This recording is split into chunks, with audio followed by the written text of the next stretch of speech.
벌어진 그런 아주 좀 대표적인 사건 하나 소개를 해드릴게요. 범인 일당은 이제 남매예요. 남매. 네, 남매고 그래서 여동생이 소셜 미디어로 회색 클럽을 해가지고 모아요. 그래서 이분들이 뭘 사겠다라고 하면은 주문을 보내면은 오빠가 그거를 중국에서 기술자를 데리고 만드는 거예요. 만들어가지고 한국으로 보내고 쓰고 그러니까 가짜라고 얘기하고 파는 거죠. 얘기하고 팔았는데 소위 말하는 뭐 특 S급 정말 진품 같은 가짜를 파는 거고 아니 이분들이 판 가짜가 가짜 가격이 1,300만 원이에요. 가방인데. 가짜가 H 이런 거군요. 그렇죠. 예. 정가는 얼마길래? 정가 1억 1,000만 원. 이 고객들은 일단 뭐 대학 교수, 의사 이런 분들입니다. 가격 때문에 뭐 그 사신 분도 계시지만 그 1억 1,000만 원짜리 가방 같은 건 주문을 해도 쉽게 못 산다면서요. 네, 대기 기간도 굉장히 길고 그래서 이분이 모은 그 회원이 2,300명이에요. 2,300명이고 그 중에 700명은 구매를 했어요. 그래서 이거를 이제 적발을 했는데 회원제 사이트에서 중국산 특 S급 가짜 명품을 팔아 34억 원의 수익을 챙긴 남매가 검거됐습니다. 붙잡힌 A씨 남매는 블로그와 밴드에 가짜 명품 사진을 올리는 방식으로 판매 사이트 회원을 2,000명 넘게 모았습니다.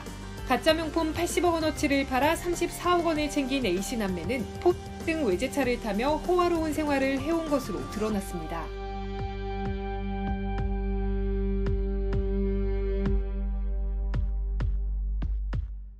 근데 이런 사건 같은 경우에는 진짜 지적재 사건을 가진 그 회사가 고소를 해야지 범죄가 성립이 되는 건가요? 아니면 그냥 적발할 수 있는 건가요? 적발할 수 있는 겁니다. 네.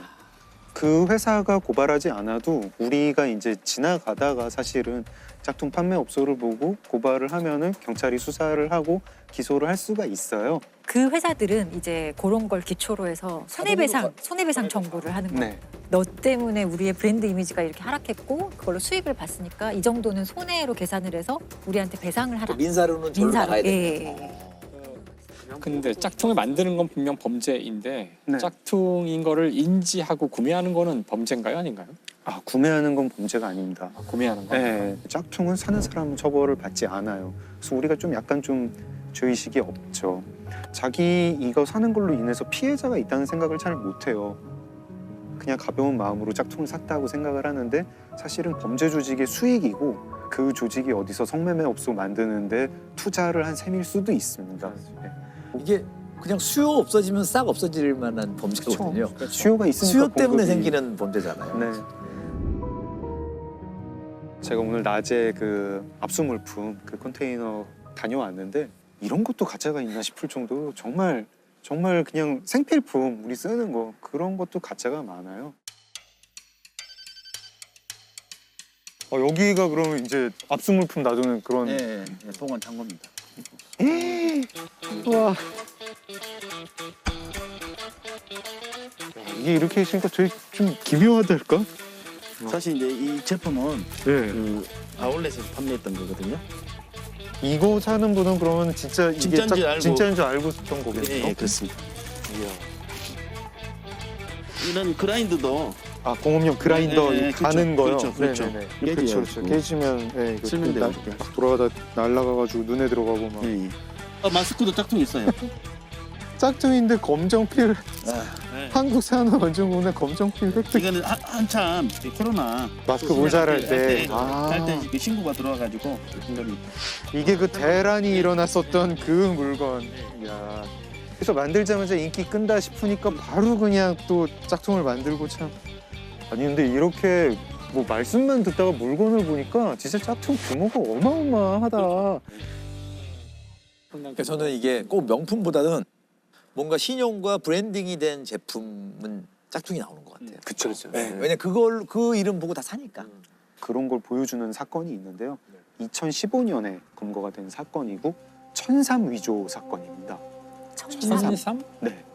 인삼 같은 거예요? 이게 이제 홍삼의 등급인데 최고급 최고급이구나. 홍삼을 따로 이제 천삼이라고 브랜딩을 해서 팔아요. 하는데 제가 어제 인터넷 쇼핑몰 가가지고 천삼 얼마인가 보니까 요만한 거 600g짜리 한 통이 300만 원이에요. 와.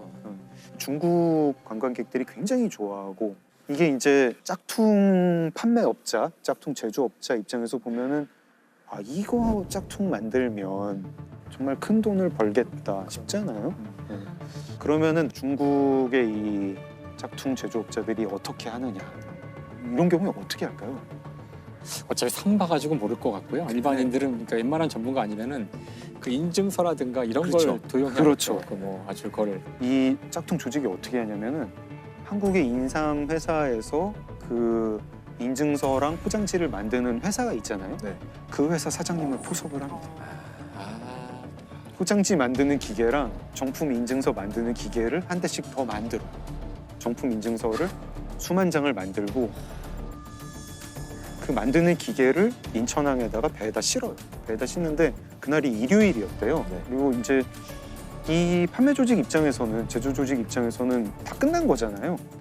내일 중국에 가서 기계 열심히 가동해가지고 포장지로 포장해서 할 일만 남았다 그렇게 생각을 하고 강원도에 별장에 가가지고 파티를 엽니다. 파티를 열고 내려오다가 특사경에 체포가 돼요. 피의자가 저기 출국하기 전에 네. 뭐 자기들만의 그 파티를 한다고 거기 별장이 있는 곳에 네. 우리 저희가 또 추적을 해가지고 일당을 검거한 사례인데요. 그 하루 정도만 늦었으면 아마 선적이 됐을 거예요. 중국으로 가는 배에 실리려 했는데 네. 마치 딱 그 전날 영장이 나온 거예요. 지금 생각해 보면 그 포장지하고 그다음에 증명서 네. 이런 것이 나갔으면 상당히 그 업체는 큰 타격이 있었을 거라고 생각합니다. 보통 홍삼을 최상품인 천삼으로 둔갑시켜서 시가 650억 원 상당을 중국에 유통하려던 일당이 적발됐습니다. 이들은 가짜 천삼 이주에 필요한 인증서와 포장지, 포장용 기계 등을 중국으로 가져가기 위해 임시 보관해오다 특거청 특별사법경찰에 덜미를 잡혔습니다. 지금까지는 근데 뭐 이제 소비재였고 어떻게 보면 좀 뭐 귀엽다 뭐 이런 사건인데 짝퉁 때문에 안전에도 굉장히 위험을 많이 이렇게 입을 수 있는 약 같은 거. 먹는 약 같은 거. 이제 제일 큰 문제는 처방을 받았는데 가짜 약을 사게 되는 경우죠. 우와. 네, 이제 기본 유통시장에도 뿌려져 있다. 기본 유통시장에 엄청 많이 뿌려져 있고, 엄청 많이. 네, 엄청 많이 뿌려져 있고, 아예 그걸 노리는 가짜 약이 나오는 게 네, 이건 무서운 얘기네. 네, 말라리아 약을 그렇게 가짜 약을 만든다는 거예요. 야, 이건 이게 진짜 위험한데. 아프리카나 이제 동남아에서 말라리아로 죽는 사람이 많은데 그래서 이제 국제기금 같은 데서 말라리아 약을 대량으로 사서 이제 쓸 수 있게 하는데 그거를 노리고 말라리아 가짜 약을 먹는데 이 약을 먹으면 효과가 없잖아요. 그래서 걸리는 말라리아에 거죠. 걸리는 거죠. 아프리카에서 매년 10만 명이 넘는 인원이 중국이나 인도 등지에서 만든 가짜 약으로 인해 숨지고 있는 것으로 나타났습니다. 지난 2015년 저품질 말라리아 치료제 때문에 목숨을 잃은 5살 미만 영아만 12만 2천 명에 달했다고 밝혔습니다. 그러니까 이거는 아까 무슨 명품 짝퉁하고는 좀 차원이 다른 차원이 다른 거네. 네. 아닌가요? 목숨이 네. 걸린 거의 살인범죄인데 이건 그렇죠. 살인범죄. 차원이 다른 거 하나 말씀드리겠습니다. 원전 부품 짝퉁 사건. 아, 예. 안 되는데 안 되는데. 예, 대재앙인데 이거. 대재앙이죠. 근데 그런 일이 한국에서 최근에 있었습니다. 이게 2011년부터 2013년까지 이제 뭐 원전 납품 비리라고 알려졌던 사건이고 심각한 부품이 짝퉁이 돼서 원전 6곳을 그렇게 이제 세운 그런 사건이에요. 원자력 발전소에 또 불량 부품이 사용된 것으로 확인돼 신고리 2호기와 신월성 1호기 가동이 중단됐습니다. 교체에만 넉 달 정도 걸려 당장 다음 달부터 시작될 전력난을 극복하기가 만만치 않습니다. 그때의 그 문제의 부품은 뭐냐면 제어용 케이블이라고 하는 케이블인데요. 원전에서 사고가 났을 때 안전 설비가 원전을 이제 차단하는 그런 설비가 있는데 그때 신호를 보내는 그런 케이블이에요. 굉장히 중요한 거. 사고가 났을 때 엄청난 거잖아요. 엄청나죠. 그게 가동을 네. 안 되거나 이러면. 네. 만약에 이 케이블이 제대로 작동하지 않았다. 그러면은 사고가 났을 때 방사성 물질을 차단하지 못할 수 있습니다. 완전히 어마어마한 일이 벌어지는 거죠.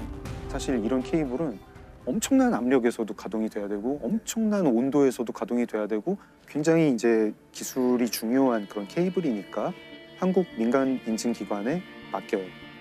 그 한국 인증기관이 다시 캐나다에 있는 시험기관에 또 보내가지고 또 여러 가지 테스트를 하게 해요. 근데 캐나다에서 불합격 판정을 받은 거예요. 네. 이게 높은 온도에서 작동하지 않는다. 네. 불합격 판정을 받으니까 어떻게 하지 하다가 그냥 합격한 걸로 고치자. 위조를 하자. 가짜 그 짝퉁 부품을 이건 이제 진품이라고 할 수 없죠. 이걸 보냅니다. 그걸 위조를 한 사람이 누구였냐면 한국수력원자력의 간부, 그리고 대기업 전선회사의 간부, 그리고 이걸 인증해야 되는 인증기관 대표. 와, 그 다 이게 조직적인 범죄네요. 범죄죠. 원전 부품의 시험 성적서를 위조한 혐의로 기소된 업체 간부와 이에 가담한 검증업체 한수원 직원들에게 중형이 선고됐습니다. 원자력 발전소에 불량 케이블을 납품한 혐의로 기소된 전선 업무 고문에게 징역 12년의 중형을 선고했습니다.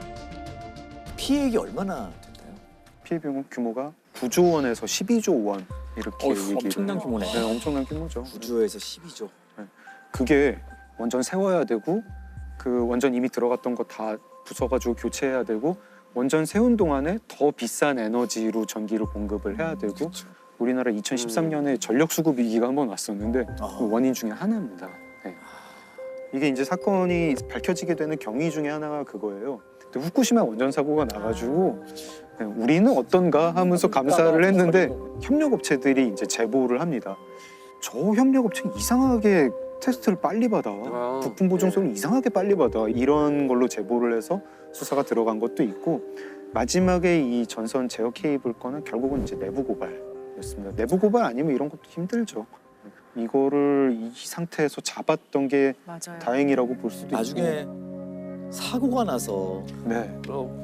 심지어 원인을 못 찾을 수도 있잖아요. 그럴 수 때문에 있죠. 그러면 네. 이거 어마어마한 사고가 나면 엄청난 거고. 그러니까 항상 이게 안전과 관련된 것에는 좀 과도할 만큼 주의를 기울여도 되는데 사실 거기에도 이제 우리가 항상 그 효율이나 빨리빨리 하는 원전에 대해서는 그 안전성 때문에 사람들이 걱정을 많이 하고 그걸 이제 우리가 믿고 계속 가동을 하도록 하려면은 그런 전 과정이 투명하게 언제나 네. 유지가 돼야 되는데 사람들이 못 믿게 되면 결국은 할 수 없게 되는 거죠.